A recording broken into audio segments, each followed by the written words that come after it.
Welcome to UCF Knightline, your source for UCF sports and former player information.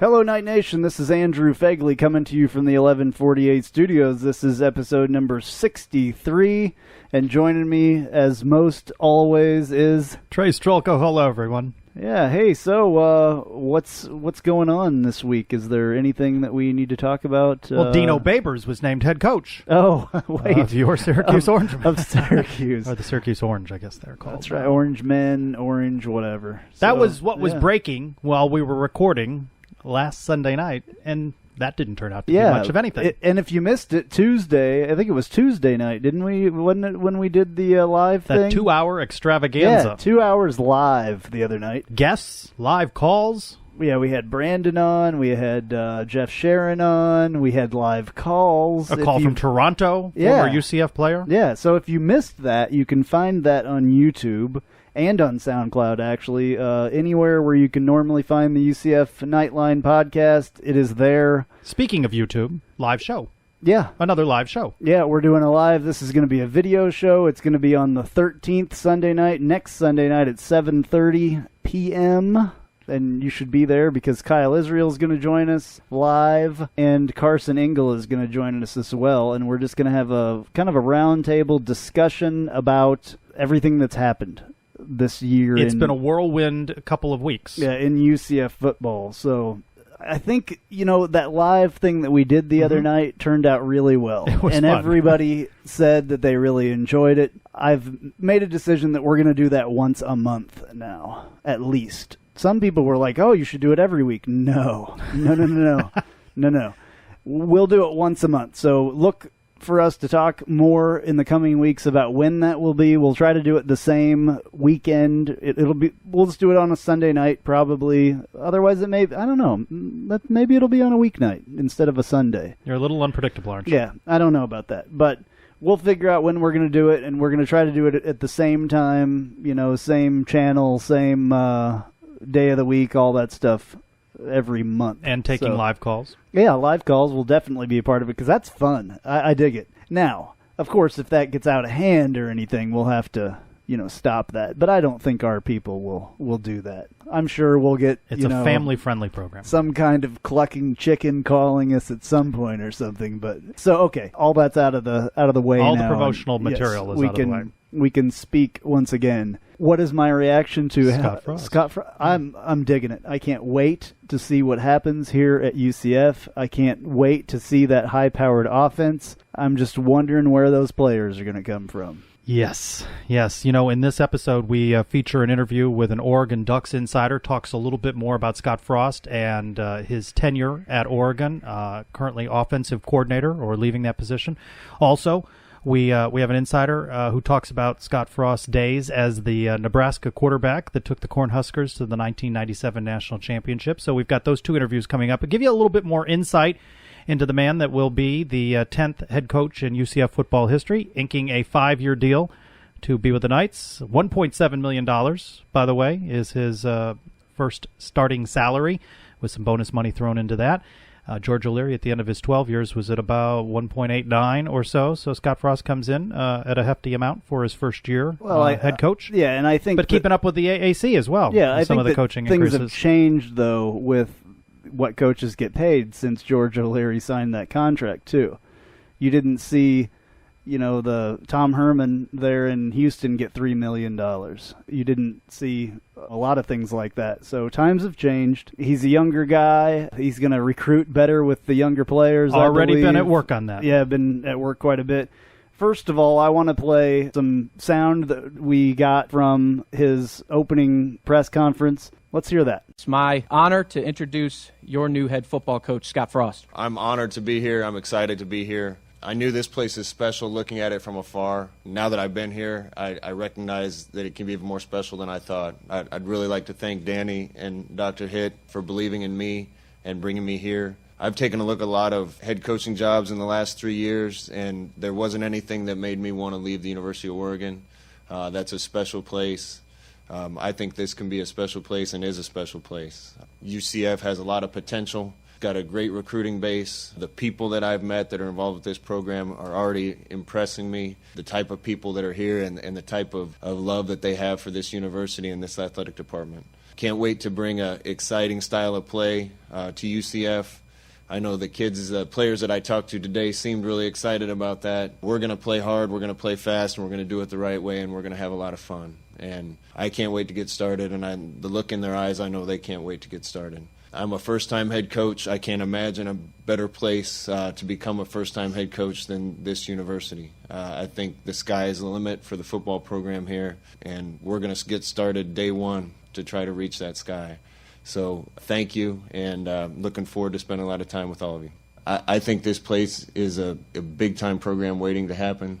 I got a ton of respect for Coach O'Leary and what he's done here. He's really set the bar high, but I think we can even take it higher. And that type of potential is what made me really want to come here. You know, I look at the recruiting class, and there's, I think, 6 commits right now. I think the first step will be make sure that we keep the kids that they've recruited in place. Then there's a lot of work left to do with that. The first thing I'm going to do is meet with the guys that are already here. I know there's a lot of people in this university that have poured their heart and soul into this to try to make it work for 1 year, 2 years, or longer. I want to make sure and give those guys an opportunity to get in front of me, and I want to get to know them. 0-12 is not a good record. We're going to get this thing turned around. I don't know if it's going to take 1 year or 2 or 4, but I know there's talent here. I know that if we get the guys having fun playing football and playing in a system that they love and have them following a process that's going to make them better every day, if the guys will commit to that, then we'll get this thing turned in the right direction. And really the goal is to get to the top of this conference again. They've been there in the very recent past, and I don't see any reason we can't be there again. Listen, we don't need to go very far to find kids to win at UCF. The kids are right here. We just need to put a product on the field that excites them to come play here. We play fast, but we play efficiently, and I told the team earlier today, if they'll buy into the process, it's a proven process that I've seen work, and if they'll buy into that and work on that every day and trust that process, we'll get them to where they want to go. I got a ton of respect for Coach O'Leary. He's done an unbelievable job here. Anytime you can take a school like this and win a BCS game, remember watching that game against Baylor and so impressed with how it operated and how that team played. Coach O'Leary's going to be one of the first phone calls I make. That's interesting. He's going to call O'Leary right off and see what he needs to see, I guess, from him. Well, that's a sign of respect for a man who guided the program to new heights. So he hit on all the right notes during that press conference and said a lot of things that excited fans. Already, recruits' heads are turning on that, bringing the Oregon offense to Orlando. Yeah, there's really been a number got a of lot guys. Of buzz. Yeah, a number of guys that have. There's at least one that's committed, and then others that have been called. I mean, they're even talking. He's talked to the number 1 quarterback in the United States, which also happens to be the number 1 player in the United States. He's already been on the phone to him. You know, he's not messing around. I mean, he thinks he can get anybody here. It doesn't matter. There's some bravado in that and confidence, and you like that. My friend Jeff was working as a referee at the high school football championships this weekend at the Citrus Bowl and got his photo taken with Coach Frost. Good to see him there. He met fans at the UCF basketball game on Saturday night. So between the media appearances and some recruiting calls and personal appearances and things, he's hired a couple of coaches already. He's been a busy guy in a very short period of time. Yeah, why wouldn't you, if you're in his position, why wouldn't you go ahead and try to get those guys? I don't see why you wouldn't.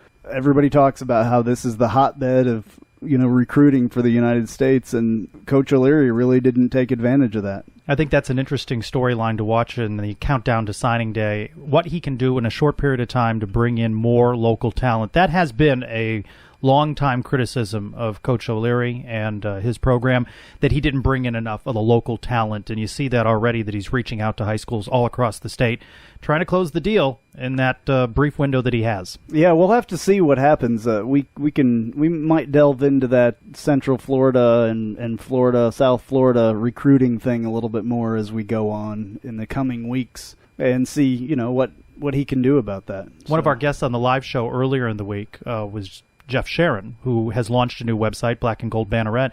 He also spoke with our new head coach, Coach Frost, for a little one-on-one, and you have some sound from that. Yeah, he was gracious enough to let us use that sound. We greatly appreciate that from Jeff Sharon. You played for some legends, Walsh, Osborne, Bill Parcells drafted you. You played for Bill Belichick, not to mention the guys in Tampa. What have you taken from each of those guys that you bring to the UCF job now? I've taken a little bit of a few things from each one of those guys. Those guys are all special coaches. I've been lucky to be around those guys. The one common thread with all those guys, even though they had different approaches to coaching, was they got the entire organization, the entire team, to understand what the goal was, how they were going to get there, and they got them all pulling in the same direction. And I think that's vital here. We know about your sales pitch. What's going to be the thing that you tell parents and the coaches in particular that you want about your offense and your defense eventually?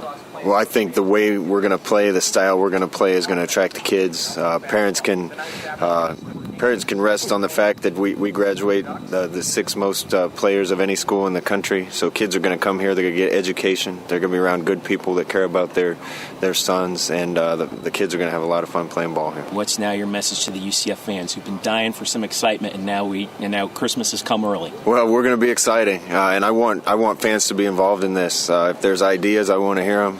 We're going to try to get them involved and reach out to them with open arms. We want to make this fun. I don't know if there's been enough fun here, but we're going to bring it. No, there has not been enough fun here, especially this year. We've had fun in the past, but not this year. Some of the things he spoke of with on the interviews. Names on the jerseys, he says, why not? A student athlete has pride in his last name, and he sees no issue with that. He promises different uniform colors. That's awesome. Not just I think white. People are, spicing up the program. Yeah, it's funny because, in the whole gist of things, in the whole, picture, that is not the stuff that's the most important stuff, really, in college football, but it is important to fans. It's important to fans and it's important to players both to have good-looking uniforms and names on the back of your jerseys. We've talked about this I don't know how many times. This is probably one of the most brought-up things to Scott Frost since he's been here. I think he was surprised by that, too. I His think reaction he was, too. to it was, Yeah. really? Yeah. I can address that one. Yeah. I know you're also concerned about the offensive line, but I can address uniforms right off the bat. Yeah, that's what everybody's asking him about. It's cool. Promising possibly a nighttime spring game in the mix. So he's getting married early on in that, so the spring may be a little bit weird schedule, but we'll have to see. He's hired 2 coaches already. Official positions not yet announced as he bolsters his staff. Troy Walters. Which I think that's kind of weird. That he hasn't named what their official position will be. Troy Walters, who was at the University of Colorado as a receivers coach, and Northeastern Oklahoma A&M college head coach Ryan Held, that he has some knowledge of from having worked with him in the past. So interesting to see what other names emerge in the days ahead. He's talked with everybody on the existing coaching staff. No commitments made to any of those. Yeah, but, if you look around Twitter and stuff, though, with those coaches that have been here, there's a couple of them that really speak like they're still here and that they're going to be. Sean Beckton, who we've spoken of before, said he had a good meeting, which he posted on his own Twitter account. And Coach Zoe, as well, I think, was one that was saying that he thought he was going to be around as well. It might be a good PR move on his part to bridge the gap between those coaching administrations. Yes, Beckton definitely would be one that everybody wants around. And to help him with some recruiting as well. He's had the contacts of Coach Beckton as well as whomever else he might hang on to. We've already seen one official departure in Rob Calabrese, former UCF quarterback, who has been on the staff, announcing that he is leaving. No place mentioned as to what he's going to do next. And as we mentioned, Coach Frost is already making commitments, getting commitments, verbal commitments at least, as the countdown to signing day begins. The latest is Mainland High School running back Adrian Killens seems interested in the UCF program. Yeah, I don't know if you've looked at his film or anything, but he's fast. He's extremely fast, and that's one of the things that Scott Frost has to have in this offense is there has to be like an extreme number of fast players. Like they have to be the fastest guys out there. And that's what the gentleman that we interview from Oregon talks about, is that Oregon offense. I think we're all familiar that they score a lot of points, that they generate a lot of yards, but how do they do it? I think that's interesting for fans that may want to get an idea of what Scott Frost is promising to bring to Orlando. Let's dig deeper into the Scott Frost hire. Joining us now is Aaron Fentress, Oregon Ducks insider for Comcast Sports Northwest. Thanks so much for joining us, Aaron. Sure. Thanks for having me. So what's the reaction in Oregon Duckland to Scott Frost being named UCF's new head coach? Well, I think people felt this was coming soon. There were reports last year that Nebraska was interested, although I think that was sort of that the connecting the dots interest. Like someone played somewhere, they must be the next head coach kind of thing. And Frost was never really a serious candidate for that job. But I think the feeling was that eventually he would land the job, given his background as a national title winning quarterback, played safety in the NFL for several years, and been a coach on the better offenses in the country as a receivers coach and an offense coordinator. Eventually, a job would come his way. So no surprises at all, really. I think some people wondered why he would go somewhere like UCF, given the fact that he just went 0-12. But I think most people recognize that if you can turn around a place like that, which recently was really good, that's a great stepping stone to another job. But heck, they gave him $1.7 million, so something like that. So why would you turn that down? So that's pretty much the general impression. I don't think people are too worried from the standpoint of if it's going to destroy the Ducks or anything like that. I think they feel like Oregon will just plug another guy in there and keep right on rolling. What was your interaction with Scott Frost when you were interviewing him and stuff like that? Well, he's pretty calculated in what he says, somewhat guarded, sort of says the right thing politically, very rarely lets his guard down, and when he does, even then, he says things in a very calculated fashion. He's very thoughtful that way. Pretty much he had availability every week, so I was usually there the days he was talking, so I would, interact, and sometimes you could give him a smile every once in a while with a joke, but usually he was semi-serious. It didn't strike me as someone who actually liked to do the media thing very much. He kind of avoided it sometimes as a receivers coach, where there was a stretch where he was declining interviews with print people mainly because he didn't like a story that someone had written for the Oregonian. But, for the most part, appears to me to be your classic head coach who sort of figures out how to navigate the media, use it to the best of his advantage while at the same time saying as little as possible. How would you say he has grown as a coach during his time at Oregon? Well, when he took over as OC in 2013, of course, everyone was sort of watching to see what the offense would look like. Not just because he was the offensive coordinator, but because Chip Kelly had just left. Chip Kelly had done such a great job as basically the offensive coordinator / head coach when he was there. And I think right away, you could tell that Oregon wasn't going to skip a beat, and they came out that season like gangbusters, dropping 50 on people like it was nothing. Now, of course, they had Mariota, but, Mariota can't go out there and just do it all by himself. He has to be coordinated like anyone else does. And so right away that they knew what they were doing, and they were putting people in position to succeed. And they had a very, I wouldn't say completely green receiving core, but they had some questions at receiver, and Frost had been the receivers coach. You sort of saw some of the development he had done with those guys.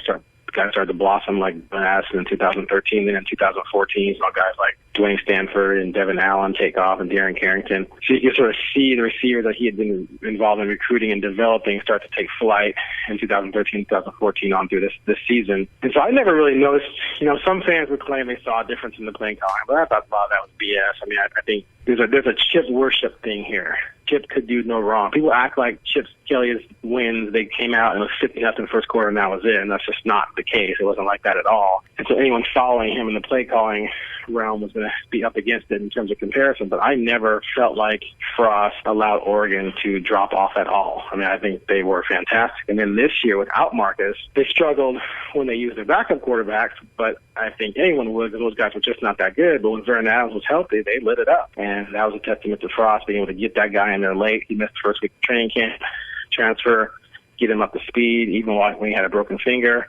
And then once he was ready, the offense took off with him healthy, and that's a testament to what Frost was able to do with the offense. So it sounds like that you would say that he's a guy that can find and develop talent? Yeah, he's done a good job for the most part. I think there's, the only question really is quarterback, which is the most important position. But since he's been the coordinator, they've signed a couple of guys who haven't played yet. Morgan Mahalik, a four-star kid, signed before the 2014 season, and then last year Travis Johnson, another four-star kid. So the jury's out on those guys.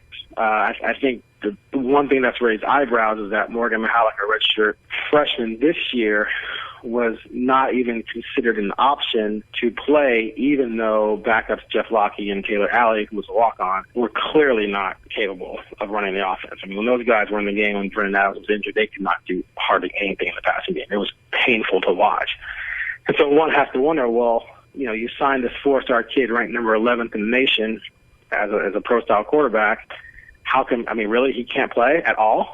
The guy must not be even close to ready, and they pretty much said he wasn't close to ready. So if there's one thing we haven't seen yet from Frost is him recruit and develop a quarterback as the primary recruiter / developer of that quarterback. He inherited Mariota, and we all know Mariota was fantastic in 2012 when Frost was coaching receivers. So, although Frost deserves credit for helping him continue to improve, he didn't recruit and or truly develop him in his early stages. So that's the one thing that Frost has not done as an offensive coordinator. It'll take him a while, of course, to recruit and bring in the type of offense that he wants here at UCF. But for fans that are only familiar in that Oregon scores a lot of points and puts up a lot of yards, talk about their basic offense that perhaps it doesn't get enough credit for the running game that it produces as well. Oh, it starts and ends with the run game. It's a run-first offense. It's the tempo of the offense really gets humming when the running game is going. And that's why, over the years we've seen LaMichael James rush for 1,800 yards, Kenyon Barner rush for 1,800 yards, Boris Freeman just rushed for 1,700 yards. They want to get that pace going, and the easiest way to get pace going, because there's no such thing as an incomplete handoff, is to run the ball down people's throats and wear them out. And then you mix in the pass accordingly, and if teams try to cheat against the run, you take advantage of that with the passing game. And that doesn't mean sometimes you don't just come out slinging it, which they did against Arizona State. You want to take your shots depending on the defense you're playing, but it's based on the run game. They've in the last 8-9 years, they've been averaging right around 290 to 300 yards rushing per game over the course of those seasons, and nothing has changed regardless of who's the quarterback, who's the running back, who's calling the plays. That's their bread and butter. But when it's time to let it fly, as Mariota proved, as Brennan Adams proved, even Darren Thomas, this offense can produce high-volume passing numbers as well.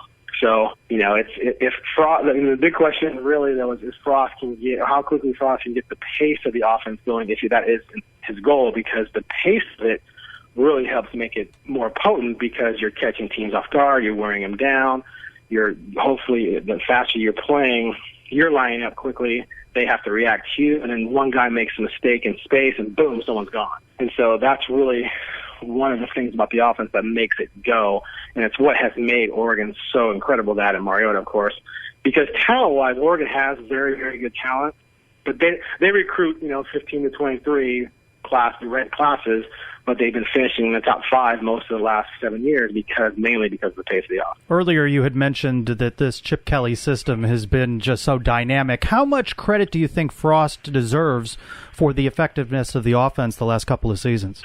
I think he deserves a lot. As far as I have known, he is the point person on the offense. Now, Helfrich is an offensive guy, and, of course, his hands are all over it. And then the running backs coach, Gary Campbell, has been there for 30 years, and the O-line coach has been there for 20-plus years, Drakewood, although he's been coaching O-line, I think, for 10 or 12. But, those guys have their fingerprints all over, too. It's a collaborative effort with Frost being the point guy. And as far as I've always known, in terms of talking to people, he calls the majority of the plays. Of course, Helfrich has, any type of veto power or input he wants to have, but he's the OC. And then sometimes the O-line coach will say, hey, next time we run, let's run this, or hey, I like this, because he's watching the line. And that's, you get that sort of concert of collaboration on any team. But he's been the point person on designing the game plans and formulating how they're going to attack teams.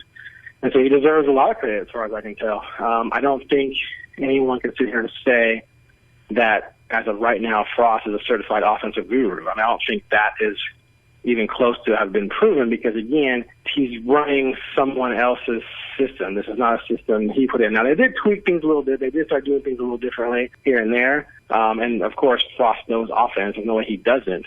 But it's not like he brought in this offense, he put in this system, he resurrected anything. He just kept humming what was already going. And there's nothing wrong with that.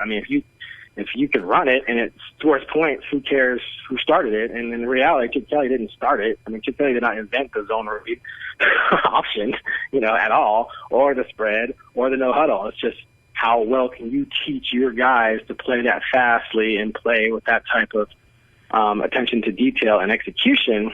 And that's what matters most. And Frost has demonstrated that he's capable of orchestrating an offense that can pull that off. Do you think that this is a kind of an offense that can be taken someplace else like Central Florida and run, respectively well? Oh, yes, this offense can be taken anywhere and run anywhere. I mean, it really is revolutionary in the way that it attacks teams. And, the main thing this offense did for Oregon, because Oregon's deficiencies, when Mike Bellotti adopted the offense before Chip Kelly came, the deficiencies were on the O-line.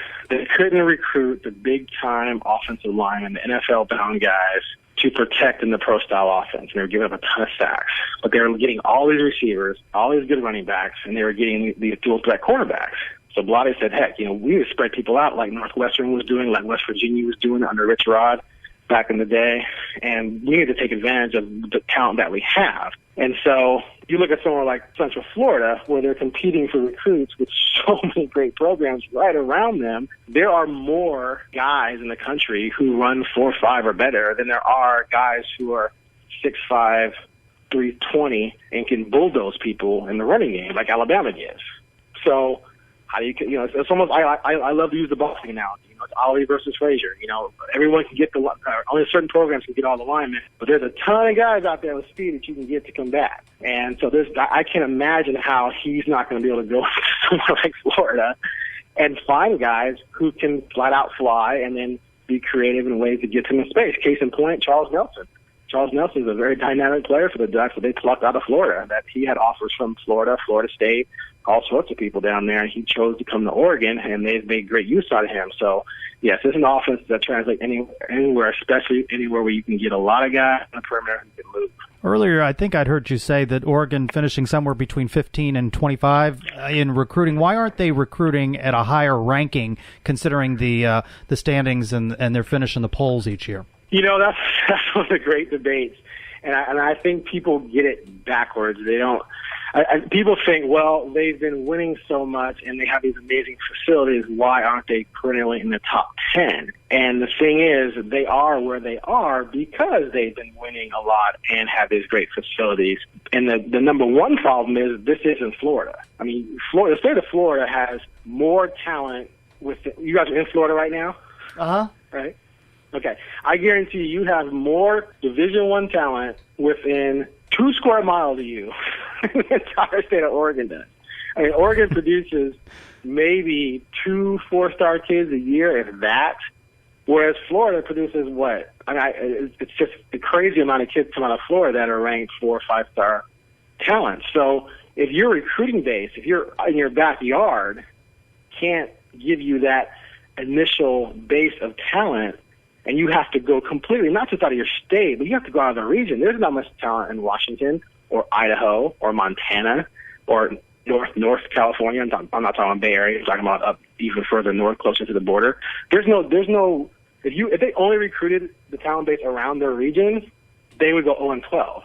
Whereas if every team in Florida only recruited Florida, they'd be still pretty darn good. And so that's the difference. You have to go out of your region to get talent. And so it's difficult to have a top 10 recruiting class, especially top 5, when you can't recruit guys out of your own backyard to form your base.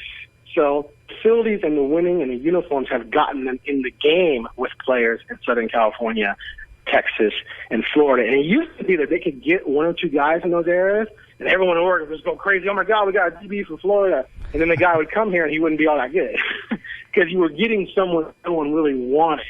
But you're excited because he came from Florida. That literally was going on back in the early 2000s. But now it's to the point where you have your choice of like 3 or 4 guys from Florida for Oregon, and they can pick the guy they want, like a Charles Nelson, or go to Texas and get the LaMichael Jameses, et cetera, et cetera. So that's all because of the winning and the facilities. But this is never going to be a program that's going to be perennially in the top 10 recruiting-wise because it just can't get enough players out of its home state. So 40-year-old Scott Frost's first head coaching job will be at UCF. He inks a 5-year deal. Look into your crystal ball. Does he finish out that 5-year contract, or does he move on to a bigger program at some point? Well, I don't know. I've heard a lot of things about what's going on down there. You guys have a huge student body, a huge alumni base, a lot of professionals who want to pour money into the program, donate. build the program up. I mean, heck, maybe UCF will move up to a Power 5 conference. I guess you never know. But I mean, clearly, I think every head coach on its way up wants to try and get to as big a school as possible. And if he goes in there and turns things around, if they go 6-6 next year, 9-4 the next year, counting a bowl game, and then they get into the double-digit wins, I can't see why some program out there is not going to come and get them. So I would say, in all honesty, and I don't claim to know as much about UCF as anyone else for sure, but I would say that if he is still there in 5 years, then maybe he hasn't succeeded. Okay, well, that's interesting. Quite a bit of interesting. If he's delivered, I mean, let's say in 3 years he gets you guys back to the Fiesta Bowl and you win it.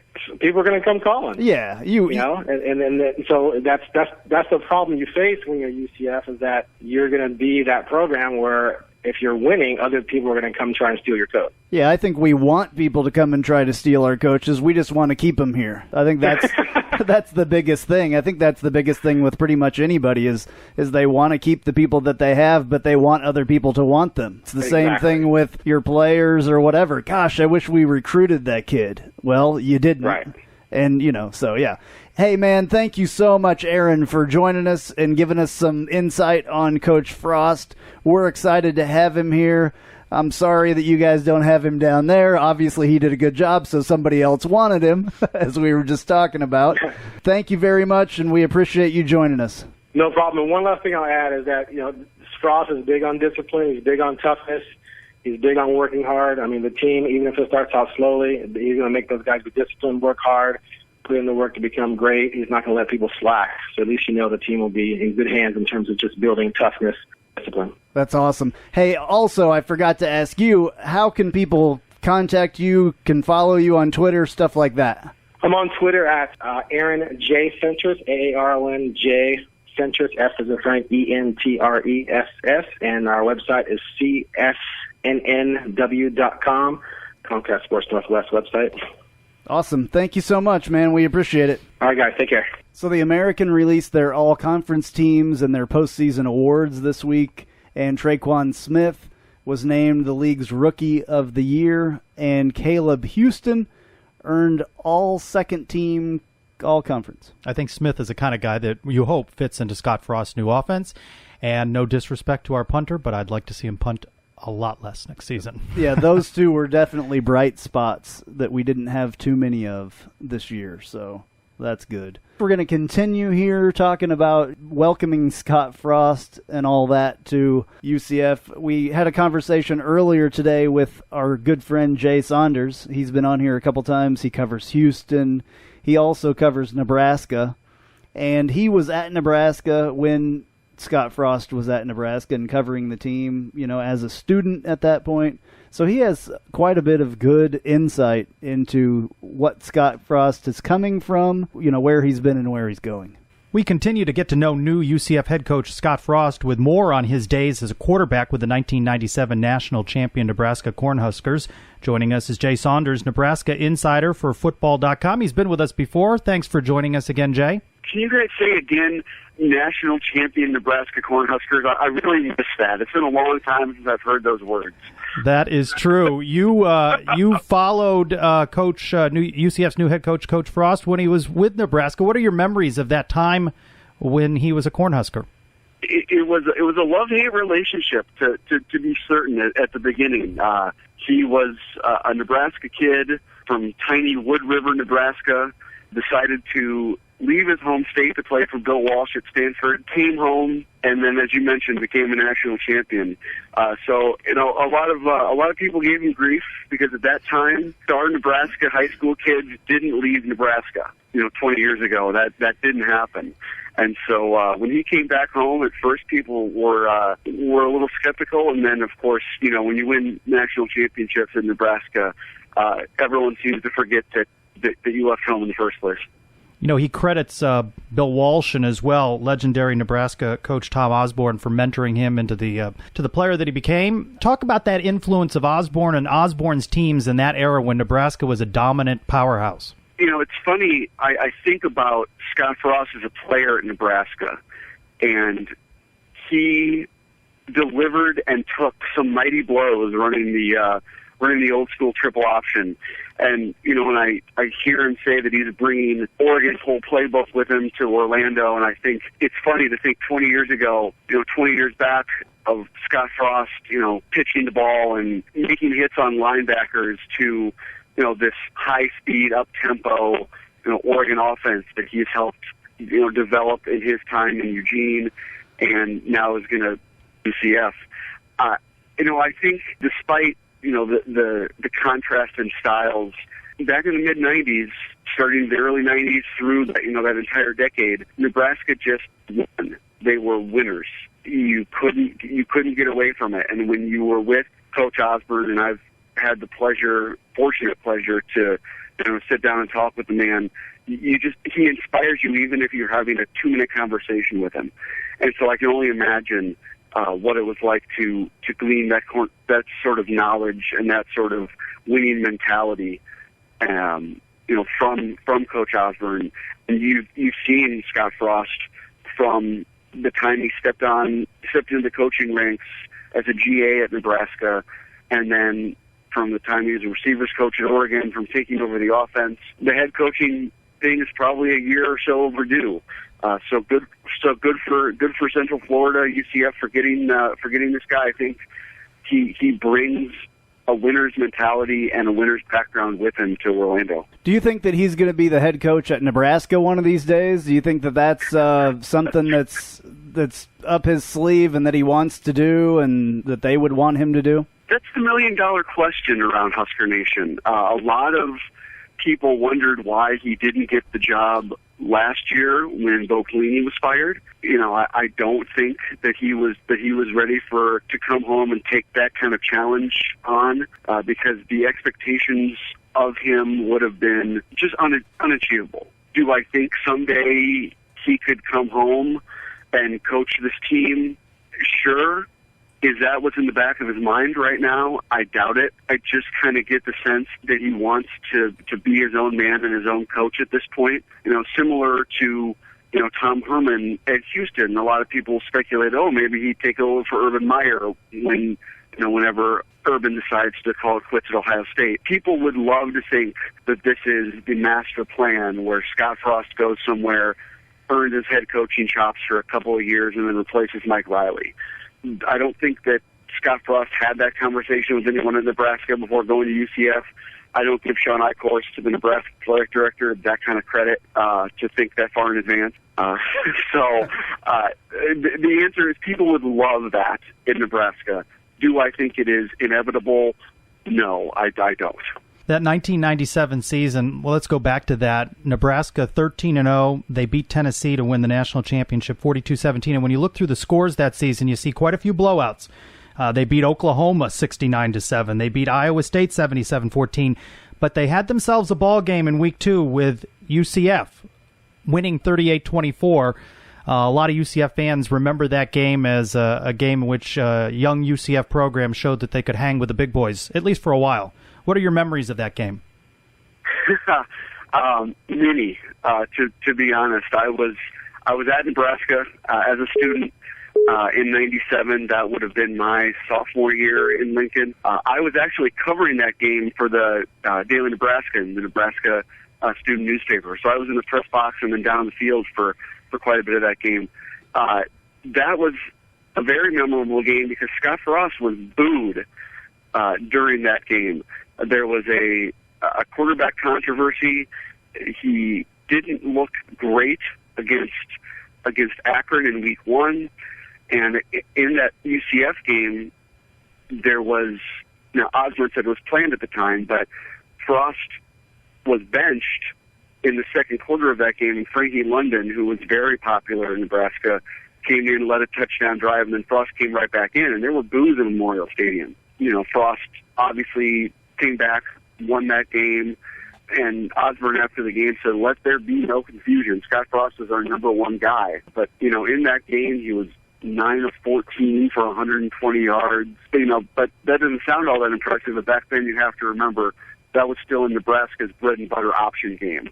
He had 52 yards rushing. Nebraska racked up 300. I think they ran the ball over 60 times in that game, but it was not a real popular day for Scott Frost. And there were a lot of questions after that game whether he should be the starter.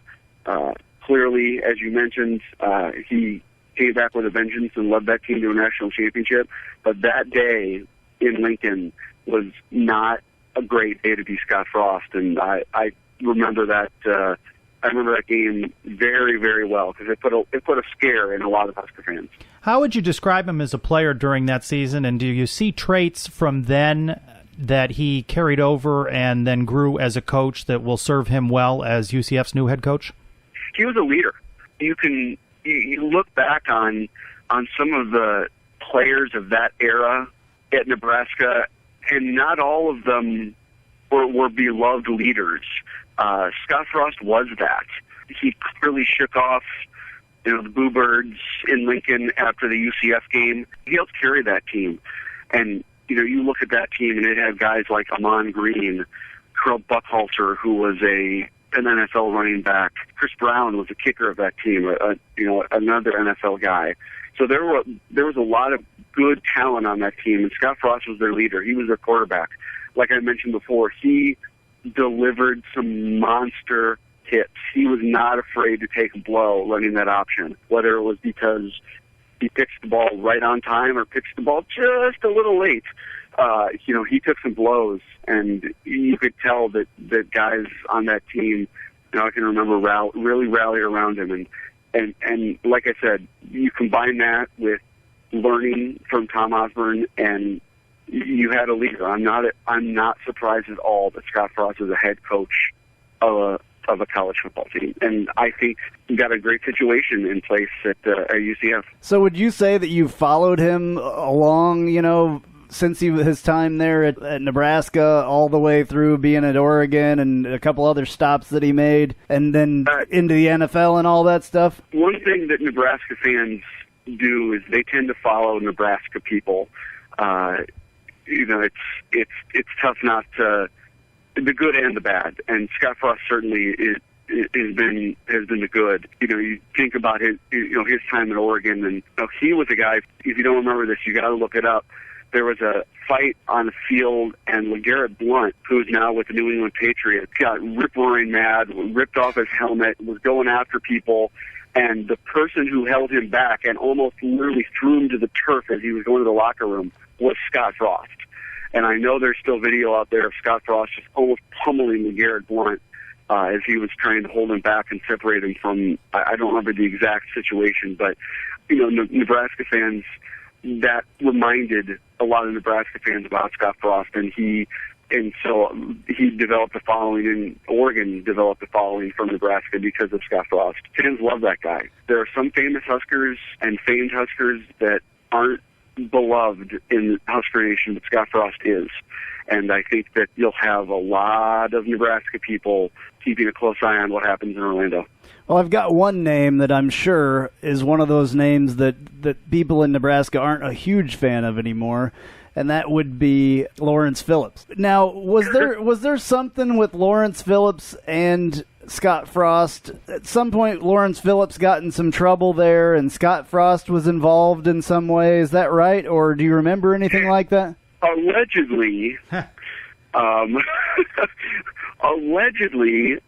Scott Frost was dating, or I don't know what you want to call it, an ex-girlfriend or an ex-acquaintance of Lawrence Phillips, and LP wasn't too thrilled about that, and burst into Frost's apartment. There was an altercation with the young woman.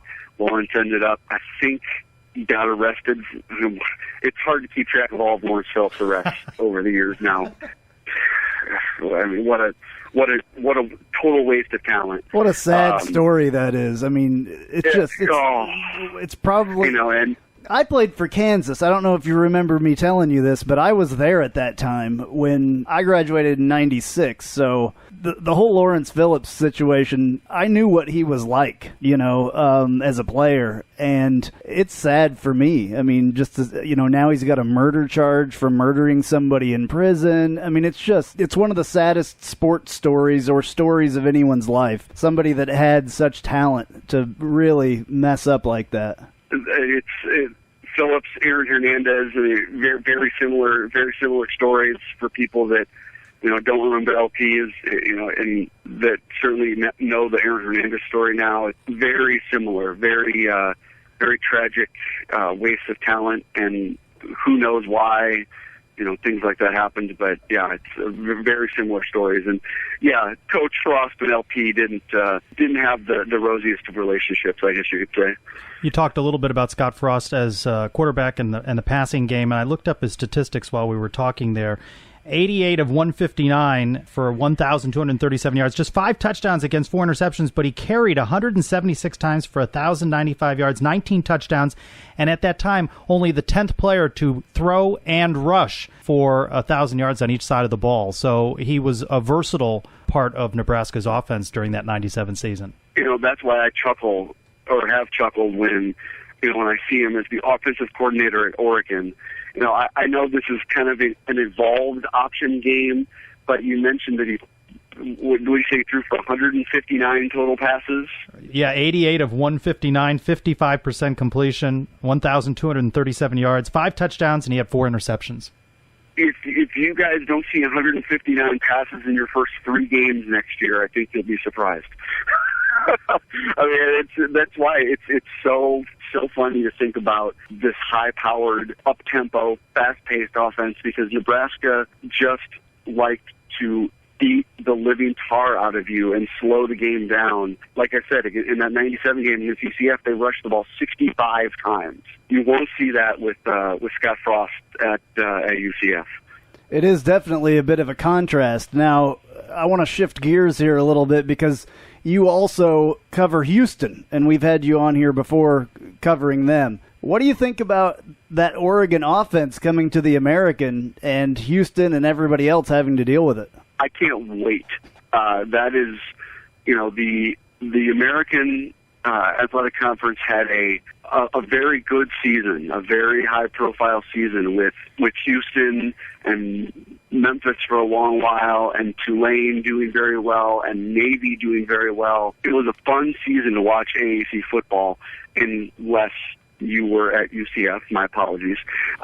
We're aware. We're aware. But you're still getting free beer at what is it, the basement?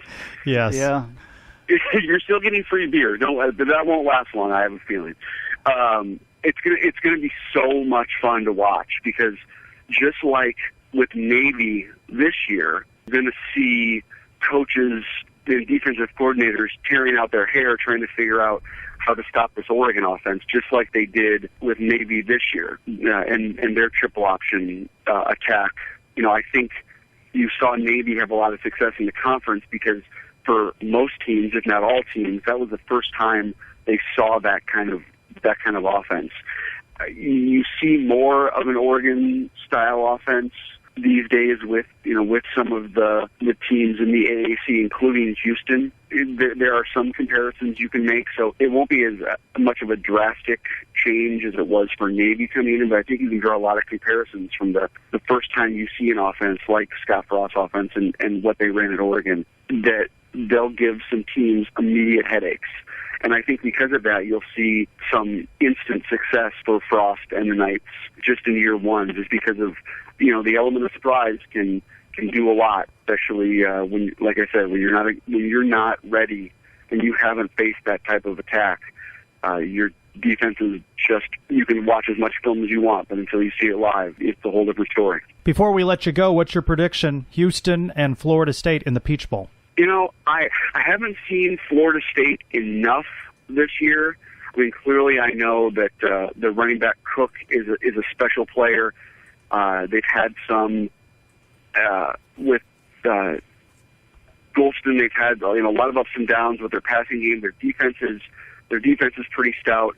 I'm really interested to see how given a month or 25 days to game plan what Tom Herman is going to come up with on the offensive side of the ball. I think Florida State's defense is probably going to win out over Houston's offense, but for anyone who thinks Florida State's going to walk all over Houston, that's foolish to think. I think Houston will certainly give them a game, if not get a win, but I think Florida State wins a close game because of their defense. I will definitely be rooting for the American teams just because, it's our conference and, it's nice to do that. Maybe not South Florida when they're playing whoever they're playing. I think they're playing a Division II school or something. I'm not sure who it is. But everybody else I'll definitely be rooting for. Jay, thank you so much for joining us again. We appreciate it. Every time you're on here, you give us lots of information. How can people follow you and see what you write and what you talk about? I'm at football.com, as you mentioned. Easy to remember. On Twitter, I'm at Jay in Milwaukee, Jay in Milwaukee.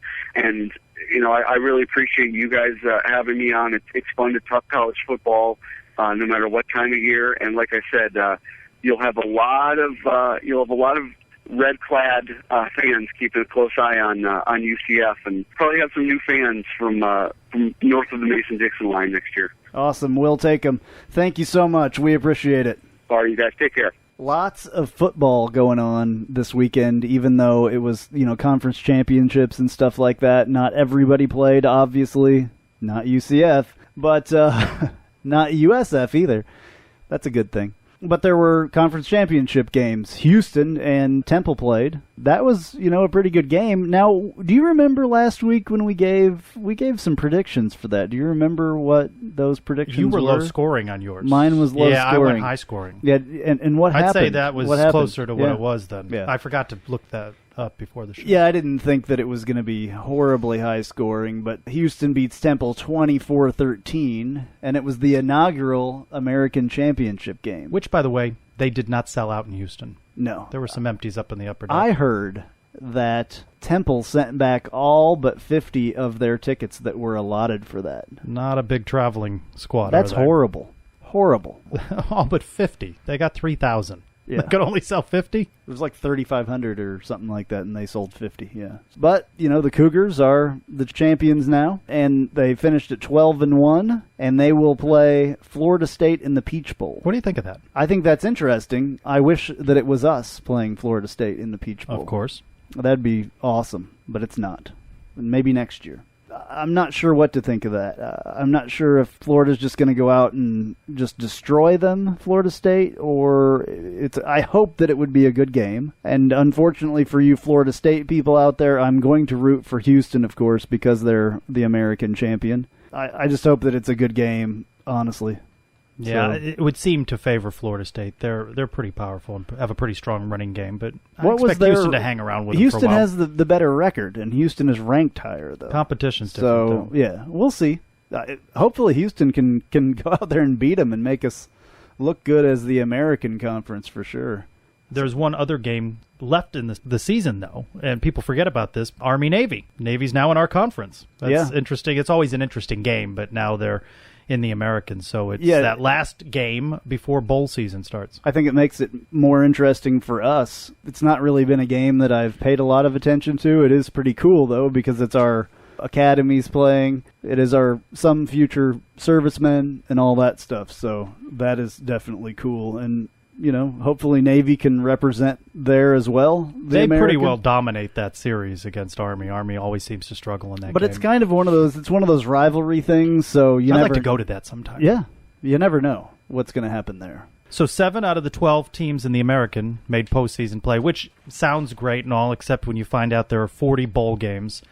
3 of the teams in bowls are 5-7. And how about this bowl here in Orlando? Alan Gooch, former UCF football coach, long time with the program, heads up the Cure Bowl. And that matchup is 5-7 San Jose State against 6-6 Georgia State. A noon start at the Citrus Bowl. Who's going to that? I don't know, but I don't think that it's right for teams that didn't even break even at 6-6 to be in bowl games. I just don't. And when those 5-7s win, they finish 6-7 And so we face the real possibility that for the first time ever, you'll have a bowl loser that's 5-8.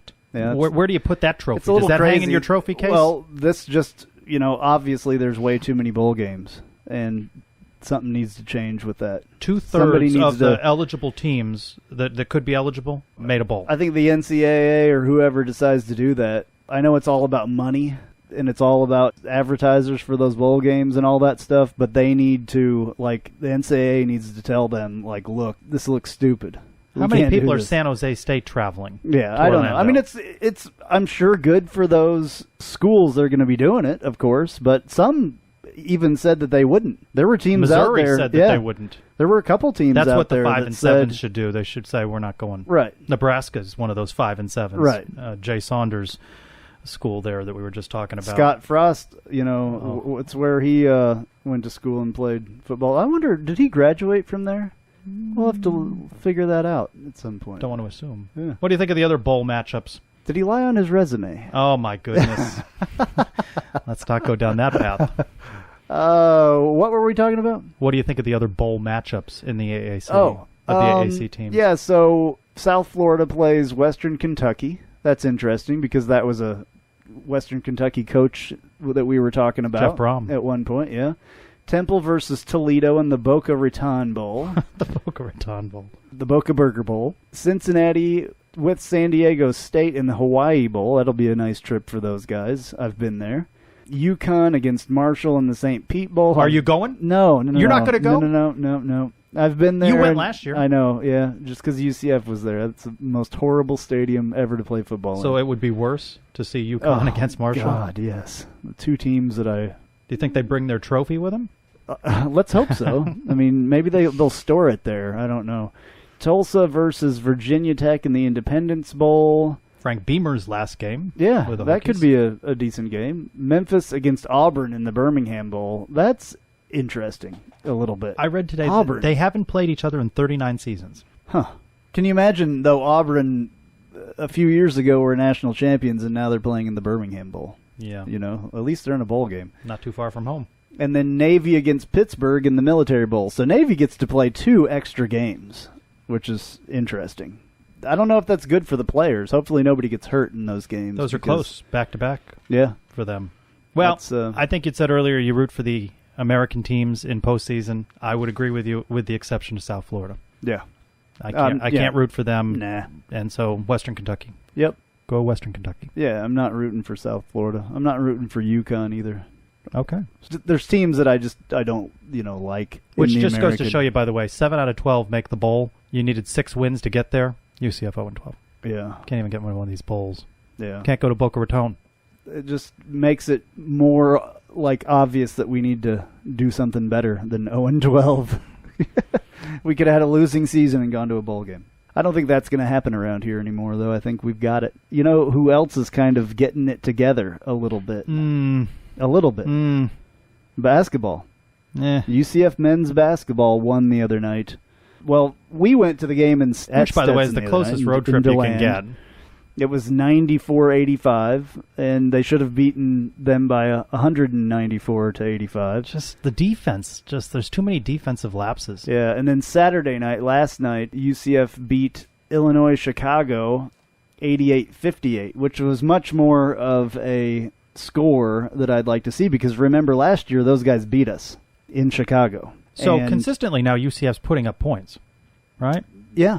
You know what was interesting? I've tweeted a couple times to Danny White about basketball, and he happened to be there last night. And Coach Frost was there as well, watching. So Danny White actually got to see the arena for the first time, he says, and, saw the team for the first time. Maybe Donnie Jones said a little bit more to the team or something, and said, hey, guys, my job's on the line here. Go out and play. I don't know. What did he have to say post-game? Well, let's listen to that. Nice to get a win. It's been an interesting week here. It's our 3rd game in 7 days, and newer guys were probably come out a little mentally worried about a little bit of a letdown. Coming off 2 emotional games where we were in those games down to the stretch, and this young team's still trying to find themselves. But I'll give UNCG credit; they played extremely well and got confidence in it. And I thought our guys, I'm really proud how we closed the game out this time. That's been our focal point here the last couple of days. It's how you finish. So I've seen our energy level change. We got the lead. We got down. We came back. And I thought our guys did a great job pulling together. And there was a lot of selfless efforts tonight. I mean, you had Daquan Walker come in, 11 rebounds at the guard spot tonight with 7 assists. That was huge with only 1 bucket. And you had A.J. Davis. I commend him tonight. Been easy for him to come in and take 10 or 12 shots, being the leading scorer last game. And he comes in and gets 6 assists, 6 rebounds, and he takes 5 shots in the game. So he made some big plays down the stretch when we moved him over to the point guard spot. And then obviously brought in Justin McBride at the end, who sparked us. We knew we had an advantage in the paint, and we put Justin in down the stretch and really lifted us and did some great things. But obviously Shaheed Davis was the high point guy tonight. It was his night. I'm really proud of how he bounced back. He let his shots come to him tonight, and he did a great job. I thought tonight was one of his best performances here. So Trace, up next for the Knights for basketball, home on Tuesday night at 7 versus UMass, and Saturday night at 7 again against Florida Atlantic. I think it's a 2-0 week. I think they can win both of those games. I hope so. I hope that they're getting this together, and this is going to be a winning season for them, at least. They need to have a winning season. Donnie Jones definitely needs to have a winning season. I'm not sure winning season is going to be enough. Well, you never know. We'll see how it evolves. Knights in the NFL. How are our former players doing this week? Blake Bortles now holds the single-season passing TD record, which they've had some prolific quarterbacks there. Mark Brunell, over the years. notably amongst them. Yeah. In 12 games. He threw 5 touchdowns in a losing effort at Tennessee today. Boy, he just doesn't have a lot of help. He doesn't. The kicker misses 2 extra points. They That's give up crazy. a ton of yards That's crazy. on defense. Crazy. He has to wing the ball, but 5 touchdowns, that's a good day. Yeah. He's amongst the fantasy football leaders. Yeah, I think we saw it on the screen over here a little while ago, and he was like 3rd up there, and so was Brandon Marshall. Yeah, That's 4th. cool, too. Latavius Murray scored against your Chiefs. Well, yeah, he didn't do too great. I think he only had he was less than 100 yards. So, yeah, he scored, but luckily my Chiefs took care of those nasty Raiders today. Pretty good. 6 in a row. J.J. Wharton working out with the Green Bay Packers. That's exciting. It's a shame that he had the injury that he did, or he would have landed somewhere in the NFL. He'd be playing, I bet, right now. He would have got drafted, and he would be playing. Somebody just needs to see what that kid has. Give him a chance. Yeah. Hopefully that knee's all good, and Green Bay might be an interesting place for him to wind up, because they have some shifty guys out there, and they like to have guys that are like him. So hopefully he doesn't hurt the knee doing the Lambeau leap, because he will do it at one point if he plays for the Green Bay Packers. I guarantee it. Terrence Plummer has been around the league this year. It feels like it, doesn't it? He's been at least 2 or 3 different places. I guess he was waived off the Minnesota Vikings practice squad, which is a bummer for him. I don't know what to say about that. It's unfortunate whatever keeps happening with him. Hopefully he gets picked up by somebody that's serious at one point and, wants to find out exactly what he is and use him for what it's worth. So maybe there's another chance in there for him. I'm sure there is. There's quite a few guys out there that are our former guys that there's definitely chances for. Well, what do you think about doing some news and notes? And now, news and notes from the world of UCF sports.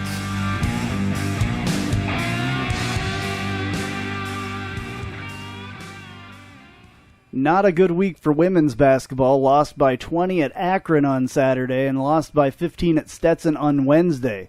The Knights are 3-5. Up next, the Knights have a week off until St. John's comes to town next Sunday at 2 p.m. at CFE Arena. Better news, though, for the women's team. Kayla Thigpen named the Americans Freshman of the Week. More accolades this time for volleyball. Junior Jayla Harvey was named to the Americans' first team, while senior Abby Fleener earned a spot on the league's second team. I'm glad that that's over. You always do so well with the pronunciations. I'm bad. Congratulations to them. Yeah, I'm sorry for butchering people's names. I don't know what it is. Well, I think that this is going to do it for episode number 63 Don't forget, next week we are live on YouTube next Sunday at 7:30 p.m. Be there. All right, I'm Andrew Phegley. I'm Trace Trylko. Go Knights! Charge on.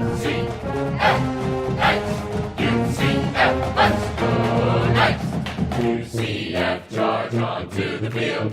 With our spirits, we'll never yield. Black and gold, charge right through the line. Victory is our cry. BSETO or Y. Tonight our Knights will shine.